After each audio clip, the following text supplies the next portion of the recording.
Welcome to the 5 at 5, and these are getting depressing. After an entire season of being able to glow and sit back and enjoy some brilliant victories from Arsenal more often than not, now we're stuck in a rut, we're not doing very well, and I'm having to do 5 at 5s after defeats, the latest of which is Nottingham Forest 1, Arsenal 0. Let's get into what was a very poor display at Forest. Number 1. Was Mikel Arteta's choice of the starting 11 a statement? A statement not just to the board, not just to Edu, but also to Kieran Tierney. Now, if we had to predict the lineup before the match and we know that Zinchenko's out, we all would have said what's going to happen is you're going to play Ben White at right back, where he's been playing all season and has had actually a really good season. You'll stick with Gabriel in the middle, obviously, of defence, partner him up with Kiwior, and play Kieran Tierney left back. I mean, look, even if you wanted to go absolutely crazy and change it up, you'd say he might put Granit Xhaka left back and recall Thomas Partey to play centre mid. But instead, Arteta went completely different. Now, it makes me think, why did he choose to bring back Thomas Partey but not put him in his favoured position, put him right back, which means Ben White plays in a different position to what he's been playing all season, leaving a left back available in Kieran Tierney, but leaving him on the bench and putting Kiwior out of centre back into left back? It made no sense. So, was Mikel Arteta making a statement to the board to say, I'm not happy with the options that I've got, I don't have faith in them, so I'm having to disrupt the entire team in order to try and find a solution? If he was going to make a statement, you might as well do it in a game like this where, look, the Premier League title, you know you're not going to win it anymore, you've already guaranteed second place. It's almost like a free game. And maybe he is just doing that. But how do you feel about that? Do you agree that he might have been making a statement? And if he is, that could mean that Kieran Tierney is gone. Number 2, fragile Fabio. When Fabio Vieira came onto the park, I thought to myself, okay, here's a good opportunity for you to create a chance. We hadn't created a big chance in the entire game. And after the full-time whistle, we still hadn't. I was really hoping Fabio Vieira could have changed that and achieved something in his time on the pitch. But instead, he got dominated. The Forest players were all over him like a rash. And it's not the first time we've seen that happen to Fabio Vieira in the league this season. I get it's his first season in the Premier League and it takes a bit of time to adjust, but surely he has got to up his physicality levels over the summer in order to have a meaningful impact in this league. It's not to say that players haven't been able to do really well in the Premier League, even if they're not big, strong and intimidating. Look at Fabregas, for example. He wasn't intimidating, he wasn't especially quick.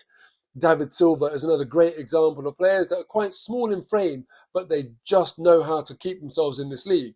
The difference with them, though, is that their touch was so impeccable, the quickness of thought and the quickness of pass was so good, that opposition players were actually scared of getting too close, because even as they're trying to get there, a pass has already been played and they've been left for dead.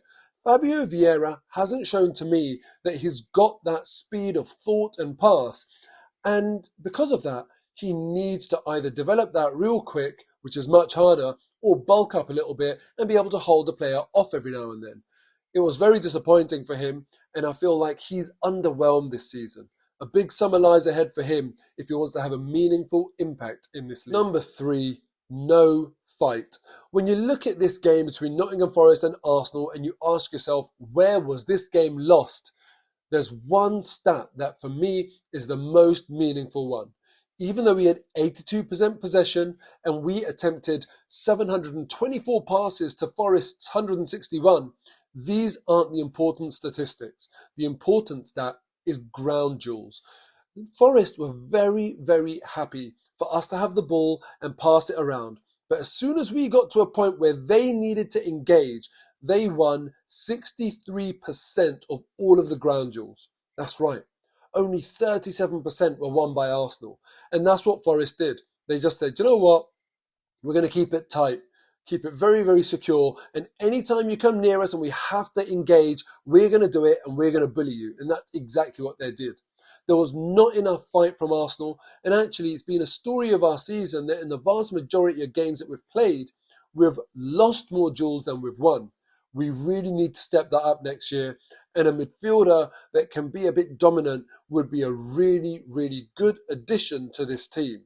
Unfortunately, it was abundantly clear against Forest that not only they wanted it more, but they were bigger and stronger than us. And unfortunately, this time, unlike last time when we beat them 5-0 at the Emirates, our football wasn't able to do the talking. Instead, it was their fighting that won the game. Number 4, Kiwior struggles. Look, Kiwior has played a few games, and at times I've thought, oh God, he's really looking pretty bad. And other times I thought he's had a decent game. He's very inconsistent, very up and down. Now, in this game against Nottingham Forest, he got subbed off after 63 minutes. And it makes me think, who's really to blame for what was a very, very poor performance for Jacob Kiwior? Let me tell you, out of the 14 players that appeared in this game for Arsenal, he had the second lowest passing accuracy out of all 14.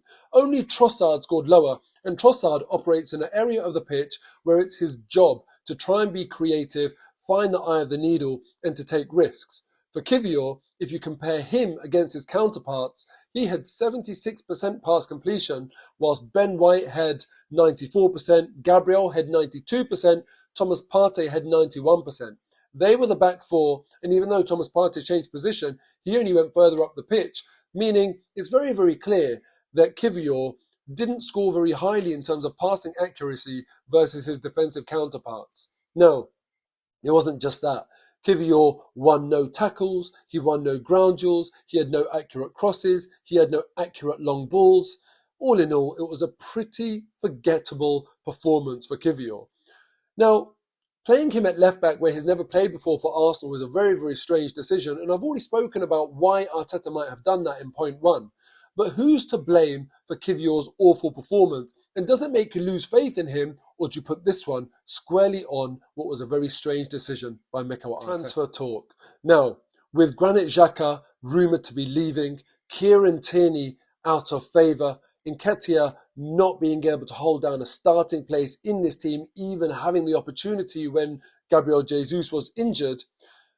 Out of these two following transfer scenarios, which ones would you like to see happen? The first one, Arsenal get Declan Rice from West Ham and give them Eddie Nketiah plus cash to get Rice over the line. Now, given that we would get Rice in, that means Xhaka goes and Balogun comes back to replace Nketiah. So that means Xhaka and Nketiah out, Rice and Balogun in. That's transfer scenario 1. And the second one, with Tierney clearly out of favour, spending a huge chunk of our transfer budget on João Cancelo, who's done so well at Man City, has got a track record of winning things and can play left back and right back, and can also play right back inverted for when Zinchenko might be injured and we need to do the opposite on the opposite side.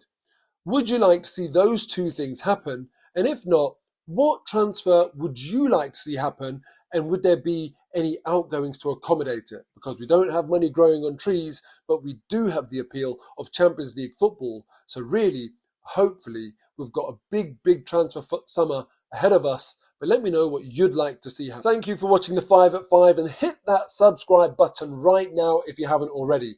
Next season, hopefully it will be another title charge, and hopefully we can go one better and actually get over the line. Appreciate all of you watching all season, and you'll have my last match reaction and last 5 at 5 for this season after the Wolves game. Until then, take care. Congrats to Man City. Congrats to Nottingham Forest.